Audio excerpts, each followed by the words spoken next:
Hello friends, welcome to trending food with Nida. आज हम बनाएंगे ड्राई फ्रूट्स लड्डू जो सर्दी में बहुत बनाए जाते हैं। सिर्फ एक लड्डू डेली खाने से हमें ये सर्दी से भी बचाए रखेगा और हमारी इम्यूनिटी को भी रोगों से लड़ने के लिए बनाए रखेगा। और जिस तरीके से मैं आपको ये बनाना बताऊंगी उससे ये टेस्टी भी बनेंगे और बच्चे और बूढ़े सब खाएंगे और हमेशा फिट रहेंगे। बनाना स्टार्ट करने से पहले मेरे प्यारे दोस्तों मेरे चैनल को सब्सक्राइब कर लें और बेल आइकन दबाना मत भूलिएगा। चलिए तो फिर बनाना स्टार्ट करते हैं। सबसे पहले मैं आपको कुछ इंग्रेडिएंट्स दिखाती हूँ जिसे आपको लेना है। मैंने यहाँ 100 ग्राम मखाने लिया है। अगर आप कम लड्डू बनाना चाहें तो आप सारे ड्राई फ्रूट्स की क्वांटिटी कम ले सकते हैं। 200 ग्राम किशमिश लिए। किशमिश अगर आप डालना पसंद ना करें तो आप स्किप भी कर सकते हैं। 250 ग्राम बादाम लिए हैं। 250 ग्राम पिस्ता लिया है। 250 ग्राम अखरोट लिए हैं। 50 ग्राम मैंने यहाँ खरबूजे के बीज लिए हैं। आप चाहें तो इसकी जगह तरबूज के बीज भी ले सकते हैं या आप चाहें तो दोनों का यूज़ कर सकते हैं। 50 ग्राम पोस्ता दाना लिया है, यानी कि जिसे खसखस भी कहते हैं। पोस्ता दाना भी पेट के लिए, दिमाग के लिए, हड्डियों के लिए और इम्यूनिटी मजबूत करने के लिए बहुत ही फायदेमंद होता है, तो इसलिए इसे जरूर डालें। अब जो नेक्स्ट इंग्रेडिएंट्स लिया है उसमें लिया है मैंने नारियल। नारियल को मैंने यहाँ घिस कर लिया है, कद्दूकस कर लिया है मैंने यहाँ नारियल को। यहाँ मैंने लिया है 100 ग्राम गोंद। ये देखिए गोंद ये छोटी छोटी है, कभी कभी कहीं कहीं गोंद थोड़ी बड़ी भी आती है तो आप चाहें तो उसे कूट कर ले सकते हैं, लेकिन ये पहले से ही छोटी है तो मैंने यहाँ 100 ग्राम गोंद ली है। ये मार्केट में आसानी से मिल जाती है। खाने वाली गोंद कहकर आप इसे मार्केट से आसानी से ले सकते हैं।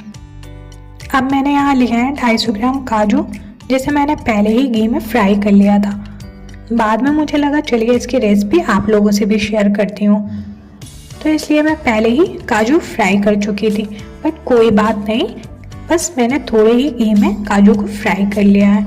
ये देखिए इतना कलर आने तक मैंने इसे फ्राई कर लिया था और निकाल लिया, तो आप भी इसी तरह इसे फ्राई कर लो। अब एक फ्राई पैन पर डालेंगे 5-6 टेबल स्पून देसी घी, क्योंकि हम लोग गोंद को फ्राई करने वाले हैं और सबसे ज़्यादा जो घी का यूज़ होता है वो गोंद को फ्राई करने में और मखाने को फ्राई करने में ही होगा, बाकी फिर कम घी का यूज़ होगा। अब इसमें गोंद को डाल देंगे और फ्राई कर लेंगे।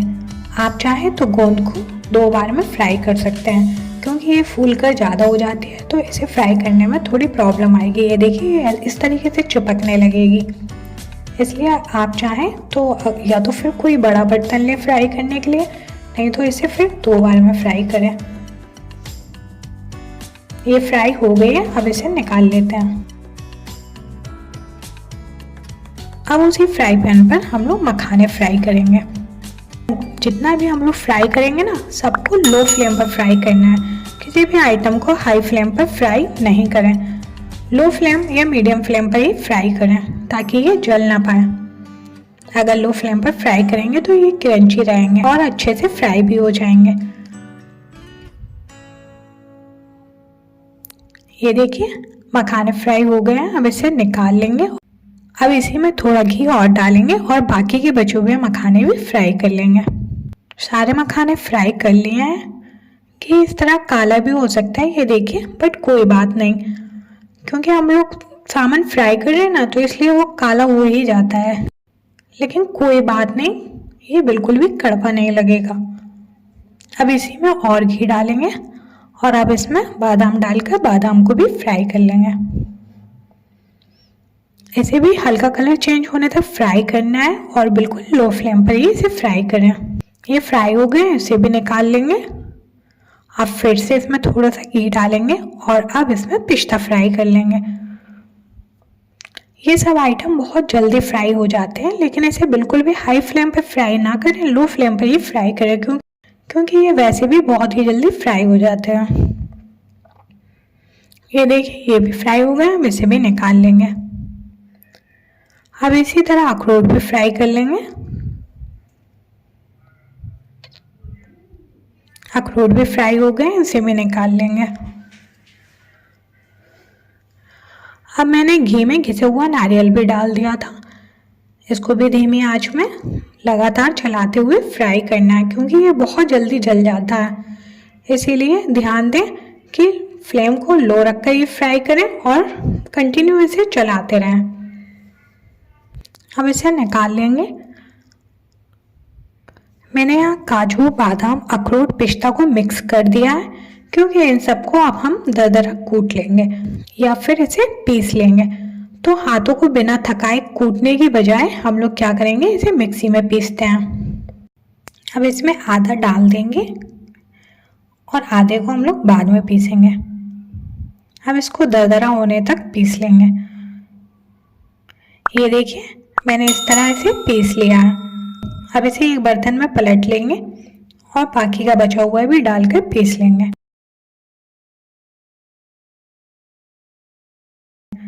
ये देखिए, मैंने अगली बार में थोड़ा सा मोटा ही पीसा है। अगर आप बूढ़ों के लिए नहीं बना रहे हैं तो आप इसे थोड़ा मोटा ही रखें, क्योंकि ये खाने में और भी टेस्टी लगेंगे। लेकिन अगर आप किसी बूढ़ों के लिए बना रहे हैं तो आप इसे बिल्कुल महीन ही पीसें, ताकि वो लोग भी खा सकें। इसी तरह मखानों को भी डालकर दरदरा पीस लेंगे। ये देखिए, मखाने भी पिस गए हैं। अब गोंद को भी डालकर दरदरा पीस लेंगे। मैं सारी गोंद को एक बार में ही पीस ले रही हूँ। ये देखिए, गोंद भी पिस गई है। इसको भी इसी बर्तन में डाल देंगे। ये देखिए, जितने भी पीस कर लेने वाले आइटम थे मैंने सारे पीस लिए हैं और इसको इसी बर्तन में डाल दिया।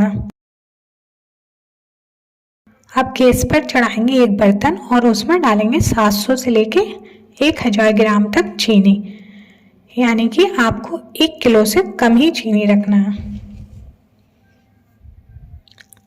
अगर आप ज़्यादा मीठा पसंद करें तो 1 किलो चीनी ले लें, और अगर आपको कम मीठा पसंद हो तो आप 700 ग्राम तक लगभग चीनी ले सकते हैं। आप चीनी की जगह गुड़ का भी यूज़ कर सकते हैं। आप इतनी ही क्वांटिटी में गुड़ भी ले सकते हैं, या अगर आप चाहें तो आधी चीनी और आधे गुड़ का यूज़ कर सकते हैं। इसमें डालेंगे 2 कप के करीब पानी और इसकी चाशनी बनाकर तैयार कर लेते हैं। अब उसी चाशनी में मैं यहाँ 8 से 10 छोटी इलायची के अंदर के जो बीज होते हैं ना, वो डाल रही हूँ। आप चाहें तो यहाँ पीस कर भी इलायची डाल सकते हैं। इससे क्या होगा कि खुशबू भी आएगी और टेस्ट भी अच्छा होगा। चाशनी में हमें कोई तार नहीं लेना है, यानी कि चाशनी को कड़क नहीं करना है। बस इतना पकाना है कि ये देखिए, इस तरह चिपचिपी सी होने लगे, यानी कि जब आप हाथ में इस तरह लेना तो ये इस तरह चिपचिपाए, यानी कि तार ना बने। ये देखिए, बिल्कुल भी इसमें तार नहीं बन रहा है, यानी कि एक तार आने से थोड़ा सा पहले बस इसे उतार लें। ये बिल्कुल परफेक्ट है, यानी कि ये पक गई है। इससे क्या होगा कि लड्डू बिल्कुल भी कड़क नहीं होंगे। जब तक ये ठंडी हो रही है तब तक फ्राई पैन पर डालेंगे 2 से 3 टेबल स्पून घी, और मैंने यहाँ 150 ग्राम रवा लिया है। इसको घी में डालकर और धीमी आंच में इसको भून लेंगे। कलर चेंज होने तक इसको भून लें। ये भुन गया है। अब एक बड़ा सा बर्तन लेंगे। सबसे पहले इसमें खरबूज के बीज डालेंगे। मैंने इसको भी हल्का सा घी में फ्राई कर लिया था। इससे क्या होगा कि इसकी जो नमी होगी वो भी चली जाएगी और इसकी खुशबू भी बरकरार रहेगी। अब इसमें गरी और पोस्ता दाना मैंने साथ में मिला कर रखा था, उसे भी डाल देंगे। अब जो सामान को दरदरा पीस कर रखा था ना, उसे भी डाल देंगे। किशमिश को भी मैंने यहाँ देखिए हल्का सा फ्राई कर लिया था घी में, तो इससे क्या होगा कि किशमिश फूल जाती है, तो ये दिखने में भी अच्छी लगती है और थोड़ा सा इसका टेस्ट भी बढ़ जाता है। आप चाहें तो बिना फ्राई करे हुए भी डाल सकते हैं। रवा भी इसमें डाल देंगे और इन सबको हाथों से अच्छे से मिक्स कर लेंगे।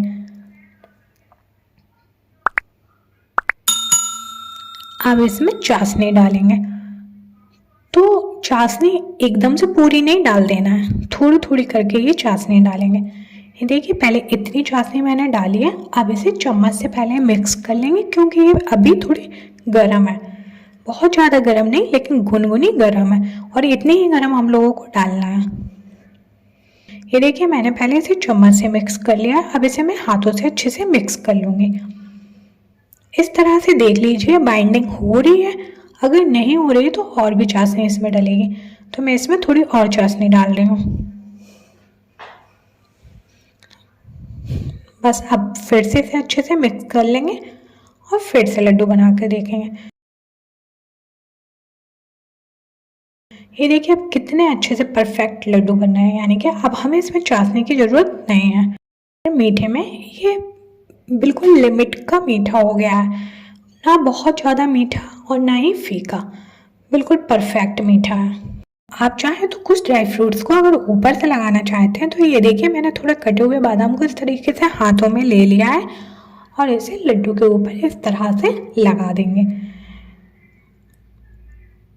ये देखिए इस तरह लड्डू बना लेंगे। ये देखिए दिखने में भी ये अच्छा लगेगा और खाने में तो वैसे भी टेस्टी लगेगा। लेकिन मैं ऊपर से कटे हुए ड्राई फ्रूट्स नहीं लगा रही हूँ, मैं सिंपल ही ऐसे ही बना रही हूँ। इसके बहुत ज़्यादा लड्डू बनकर तैयार हो जाएंगे। अगर आप इसे घर पर बनाएंगे तो ये हेल्दी भी बनेंगे और साफ़ सुथरी तरीके से बनकर तैयार भी हो जाएंगे और कम सामान में ज़्यादा क्वांटिटी में बनकर ये तैयार होंगे। सो गाइस, अगर आप लोगों को भी अपनी इम्यूनिटी को बनाए रखना है और सर्दी से बचे रहना है तो आप इस लड्डू को ज़रूर ट्राई करिएगा। ये सर्दियों में खाने के लिए बहुत ही अच्छे होते हैं। आप मेरी रेसिपी को ज़रूर फॉलो करिएगा और अगर आपको मेरी रेसिपी पसंद आए तो प्लीज़ मेरी वीडियो को लाइक, शेयर एंड कमेंट करना मत भूलिएगा और मेरे चैनल को भी सब्सक्राइब कर लीजिएगा। बेल आइकन दबाना मत भूलिएगा। चलते हैं, बाय बाय, टेक केयर।